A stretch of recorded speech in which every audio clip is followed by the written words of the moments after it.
New Zealand की रहने वाली नेहा मनी।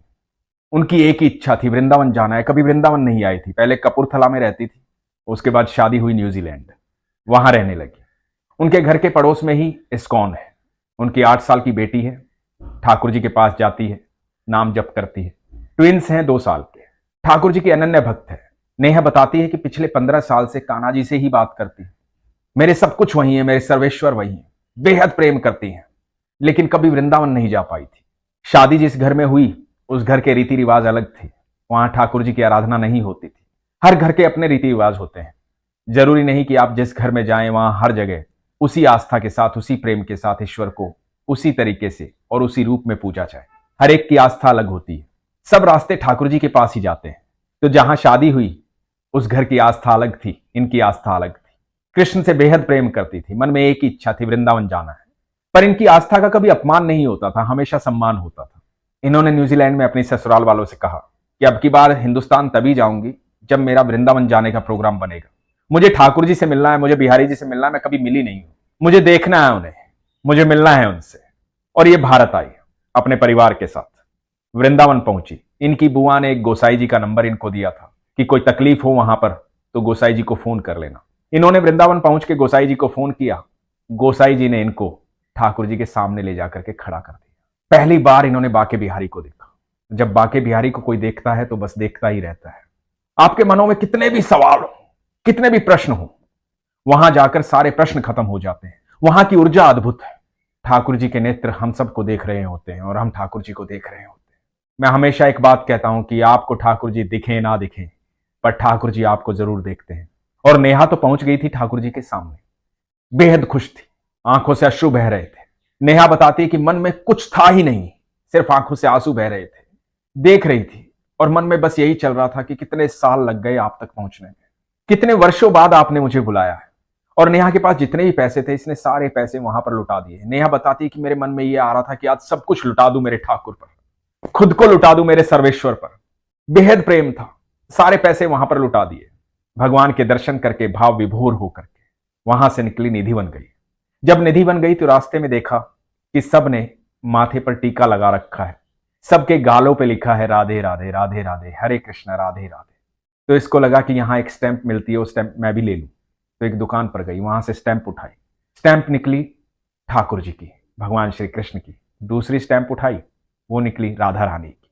तो इन्होंने दुकानदार से कहा कि मुझे और चाहिए, ये कई सारी स्टैंप मुझे दे दो। तो दुकानदार ने कहा कि देखिए आपको मिल गई है, ये मिलती नहीं है और नहीं मिलेगी, बस यही थी। तो इन्होंने दुकानदार से कहा अरे आपने देखा भी नहीं, देखोगे तभी तो मिलेगी, एक बार देख तो लो। तो दुकानदार ने कहा मैंने कहा ना, आप किस्मत वाले हो, आपको राधा और कृष्ण मिल गए हैं, नहीं मिलते यहां पे ये, और मैं आपसे कोई पैसे भी नहीं लूंगा। तो नेहा नहीं मानी। बहुत सारी स्टैंप थी वहां पर, सबको देखने लगी, ढूंढने लगी। बताती है कि करीबन करीबन आधा घंटा वो स्टैंप ढूंढती रही, लेकिन जो राधा कृष्ण उसको मिले थे वो दोबारा नहीं मिले। ये वहां से चली और ध्यान आया कि जितने भी पैसे थे वो सारे पैसे खत्म हो गए। परिवार वालों के पैसे खत्म हो गए वहां खाने पीने में, यात्रा में। और इनके पास जो पैसे बचे थे वो थे डॉलर, न्यूजीलैंड की करेंसी। इतवार का दिन था, कहीं भी वेस्टर्न यूनियन खुला नहीं था। पैसे थे नहीं, पैसे की आवश्यकता थी। गाड़ी वृंदावन से कपूरथला की तरफ चल पड़ी। रास्ते में मन में चिंता थी कि क्या करें। ठाकुर जी से प्रार्थना की कि ठाकुर जी पैसे तो खत्म हो गए हैं, अब आप ही कोई रास्ता बताएं। गाड़ी में पेट्रोल खत्म होने वाला था, पेट्रोल के भी पैसे नहीं थे। जो करेंसी थी वो बाहर की थी, तो करें तो क्या करें। गाड़ी पहुंची जीटी रोड, सोनीपत, गन्नौर के पास। वहां एक बीकानेर की दुकान है मिठाई की। नेहा के मन में आया कि इस दुकान पर चलती हूं, शायद पैसे की व्यवस्था हो जाए, इनसे रिक्वेस्ट करके देख लेंगे। तो नेहा ने वहां गाड़ी रुकवाई और बीकानेर की शॉप में गई। नेहा बताती है कि मैंने जाकर के वहां बताया कि इस तरह से पैसे खत्म हो गए हैं, पैसे चाहिए, हम आपको डॉलर दे देते हैं। और वहां उनकी टेबल पर बहुत सारे पैसे रखे हुए थे। उन भैया ने कहा कि आपको जितने चाहिए उठा लो, मुझे डॉलर नहीं चाहिए। नेहा ने कहा कि नहीं भैया, ऐसे थोड़े ही होता है, आप डॉलर रख लीजिए, उसके बदले पैसे दे दीजिए। तो बीकानेर वाले ने कहा कि नहीं, आपको जितने पैसे चाहिए ले लीजिए, जितना आपका मन करे ले जाइए, मुझे आपके डॉलर नहीं चाहिए। ऐसा कभी होता है क्या? ये जब उसकी कृपा होती है तो सब कुछ होता है। नेहा और उनके परिवार ने काफी जिद की, उनको डॉलर दिए, वहां से 10,000 रुपए लिए। गाड़ी में बैठे गोसाई जी को फोन किया। गोसाई जी को फोन करके कहा कि गोसाई जी, अभी इस तरह से हुआ, सारे पैसे वहां खत्म हो गए थे। एक दुकान पर गए, उसने 10,000 रुपए दिए, डॉलर भी नहीं ले रहा था। तो गोसाई जी ने कहा कि तू अपने आप को लुटा रही थी ना ठाकुर पर। ठाकुर पर कोई थोड़ा सा भी विश्वास करता है, ठाकुर अपना सर्वस्व लुटा देता है उस पर। सबका दाता वही है, सब उसी से मांगते हैं। आप अपना पात्र बड़ा करो, इच्छा बड़ी करो, जितनी बड़ी कर सकते हो उतनी करो। देने वाला अनंत ब्रह्मांड का मालिक है, परमेश्वर है, उस पर विश्वास रखो। आप थोड़ा सा विश्वास करके देखो। नेहा दर्शन करके आई थी, ठाकुर जी से मांगा था। मैं भी यही कहता हूं, किसी और से मांगने की जरूरत नहीं है, किसी और के सामने हाथ फैलाने की जरूरत नहीं है। आपको पता भी नहीं है कि आपके लिए उसने क्या इंतजाम कर रखे हैं। आप विश्वास करके तो देखो। जब आपके जन्म लेने से पहले आपके दूध का इंतजाम वो कर देता है। आपके लिए इतनी खूबसूरत सृष्टि उसने बनाई है ताकि आप अच्छे से सांस ले सकें। आपके लिए दिन और रात बनाया, बरसात बनाई, बादल बनाए, पहाड़ बनाए, पौधे बनाए, ये पूरी प्रकृति बनाई। मनुष्य के बनाने से पहले ये सब बनाया ताकि जब मेरे बच्चे इस धरती पर आए तो आनंद में रहें। और हम हैं इस आनंद को भूल के दुखी हो जाते हैं। इस दुख में कभी नहीं रहना है हमें, क्योंकि हमारे लिए ये सारी सृष्टि बनाई गई है। ईश्वर ने हमारे लिए सब कुछ बनाया है। तो कभी भी ये महसूस ना करें कि आपके पास कुछ नहीं है, आप अकेले हैं, परेशान हैं, दुखी हैं। नहीं, आपके लिए सारे सुखों की व्यवस्था ईश्वर ने की है। वो आपसे बेहद प्रेम करता है, बस आपका विश्वास होना चाहिए। एक बार विश्वास करके देखिए, फिर देखिए आपके जीवन में पल प्रतिपल चमत्कार होगा। आपको हर पल अनुभूति होगी कि ईश्वर आपके साथ है, ठाकुर जी आपके साथ है। नेहा के साथ वो हुआ जिसकी कल्पना भी नहीं की जा सकती थी। आज के समय में लोग मुझसे कहते हैं कि क्या कलयुग में ऐसा होता है, क्या ये सच है जो आप सुनाते हैं? तो मैं आपको एक बात कह दूं कि हर युग मेरे ठाकुर का है, हर युग मेरे कृष्ण का है, हर दिन हर पल मेरे कृष्ण का है। कोई भी युग बुरा नहीं होता, कोई भी समय बुरा नहीं होता। आप अपने कर्म अच्छे कीजिए, विश्वास रखिए, आपके लिए जीवन हमेशा सुखद है, सुखी है। ये कहानी जो है मोनिका गर्ग जी ने भेजी है हमारे पास। मोनिका गर्ग जो है हमारी वीडियोस देखती हैं, उन्होंने एक कहानी भेजी। उन्होंने कहा कि भैया ये आपके मुख से सुननी है, तो ये कहानी मैं आपको सुनाता हूं। किसी गांव में छज्जूमल नाम का एक आदमी रहता था। एक उनकी वाइफ थी और 2 बच्चे थे, नेक बच्चे थे, छोटा सा सुखी परिवार था। छज्जूमल जो है गांव गांव जाकर के गुड़ बेचा करता था। पत्नी जो है गोपाल जी की सेवा करती थी, लड्डू गोपाल थे उनके घर पे, बहुत सेवा करती थी। हुआ यूं कि एक दिन पत्नी का देहांत हो गया। छज्जूमल बड़ा उदास रहने लगे, परेशान हो गए। फिर एक दिन सोचा कि शायद भगवान की यही मर्जी थी और काम पर जाने लगे। एक दिन बच्चों ने कहा कि बाबा हम बड़े हो गए हैं, आप भी अब आराम किया करो, आपको काम पे जाने की जरूरत नहीं है। तो छज्जूमल ने कहा कि बेटा मेरा तो यही सहारा है, घर में बैठा रहूंगा तो क्या करूंगा, काम पे जाऊंगा तो खुश रहूंगा। तो काम पे जाने लगे। छज्जूमल को याद आया कि उनकी पत्नी जो है लड्डू गोपाल की सेवा करती थी। तो अपने घर के मंदिर में गए, लड्डू गोपाल को देखा। अब छज्जूमल ने तो कभी सेवा की नहीं थी, ना उनको ये पता था कि क्या भोग लगाना है, कैसे सेवा करनी है, कैसे भगवान के साथ बैठना है, क्या पूजा पाठ करनी है, ये कभी किया ही नहीं छज्जूमल ने। ये तो पत्नी करती थी। तो छज्जूमल ने सोचा कि ठीक है, कोई बात नहीं। जो गुड़ वो बेचने जाते थे, उस गुड़ में से थोड़ा सा गुड़ निकाल करके भगवान के सामने रख दिया और भगवान को बोले कि भगवान भोग लगाइए। और ये कह करके चले गए।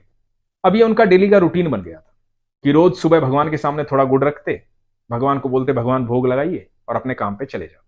कुछ दिन बीते, महीने बीते।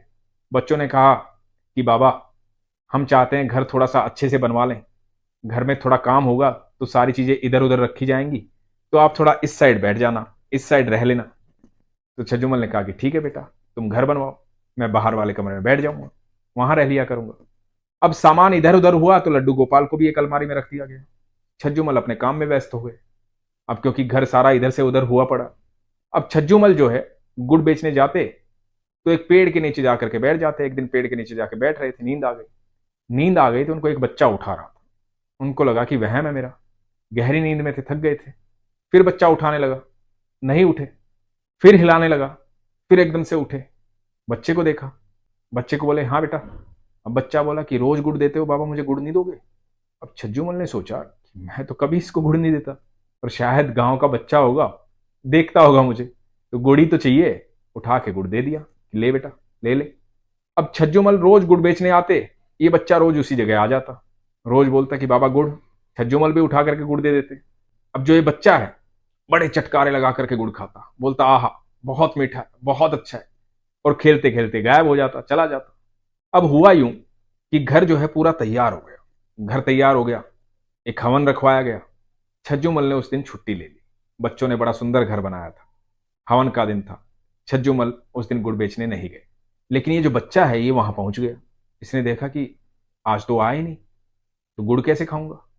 और ये बच्चा रोने लगा। बच्चा रोते रोते कहीं से पूछते पूछते पहुंचा छज्जूमल के घर। और छज्जूमल के घर जाकर के वहां पर लोग आए हुए थे, नया घर था, नया मकान था, मुहूर्त था।